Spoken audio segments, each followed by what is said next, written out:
খুবই ভালো খাটে আসল সেদিন কলির মুড়াই পেরাই গেল হাসে হাসে এই বয়স আমার বেশি নাই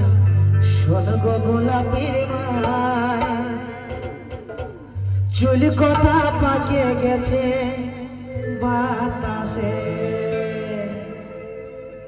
চুল পাকার একটা কমন ব্যাপার ঘটে একটা ছোট বাচ্চারও চুল পাকে ফলে কিন্তু আমরা যখন কোথাও সম্বন্ধ দেখতে যাই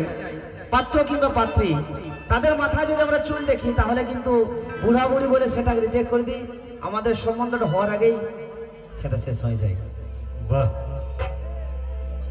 এই বয়স আমার বেশি নাই শোন গো গোলাপীর মাই চুল কোটা পাকে গেছে বাতাসে রাহুল কোথা যায় না দেখতে পাই না ওকে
গোলাপের মাই চুল কটা পাকে গেছে